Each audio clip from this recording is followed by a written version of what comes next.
Well, hello everybody, it's Dan, your friendly fishmonger from dansfish.com, and today I want to show you these. These are a unique little earth-eating cichlid.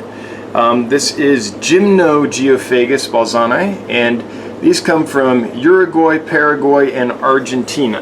And then what that means, one of the unique things about these fish is that they're from a temperate climate and they like it cooler. So I lived in Argentina for a couple years, and let me tell you, the winters get pretty darn cold. So these guys like it in the, mid 70s or so, and they can take it down really low. So they can take it down in the 50s, 60s. So if you have an unheated basement or something like that, you could put these down there and they would, unless your water freezes, apart from that, they're probably going to be just fine in the winter, and then they'll naturally heat up in the summer and probably spawn for you. They're kind of similar to our native species that way, sunfish and shiners and all that, that they benefit from a cooler period, and that kind of the rewarming of the water in the spring induces them to spawn. Now these are an earth eater, so just like Geophagus, they will sift all this sand on the bottom of the aquarium looking for food. They'll suck sand up in their mouth and spit it out through their gills, sift it through their gills like that, and remove any little particles of food. In the aquarium, they're super easy to feed. They eat flakes, they eat pellets, they eat rapashi food, live food, frozen food. They are not picky at all.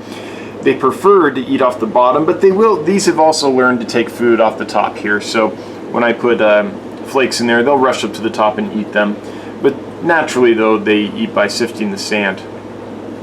Now I have these guys in a 33 long, and as you see, there is no top on this aquarium.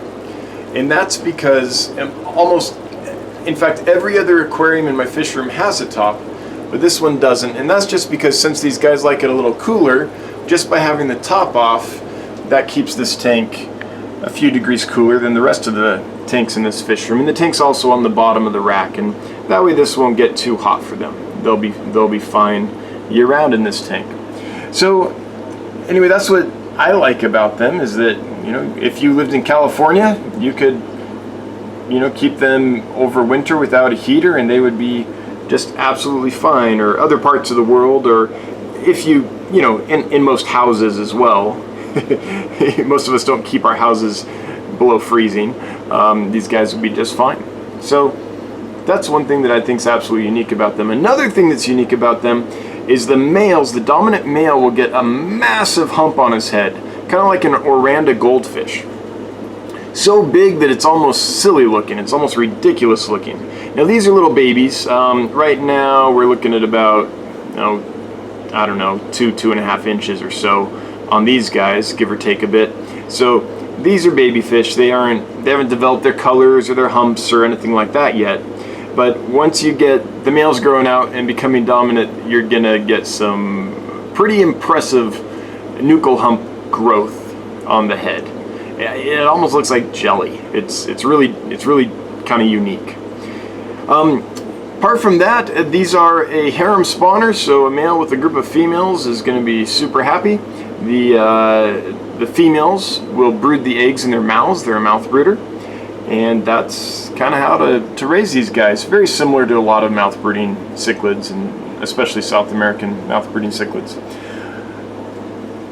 Anyways, that's Gymnogeophagus balzani. I hope you like these little guys. I think they're super cute. I like their little behaviors, and I can't wait until I get to see some big old humps growing on the heads. That's going to be cool. If you like this stuff, if you wouldn't mind taking a moment to consider subscribing, liking, sharing, hitting the notification bell, all that schmaz, it would be helpful. Until next time, have a good one, and I'll see ya. Bye-bye.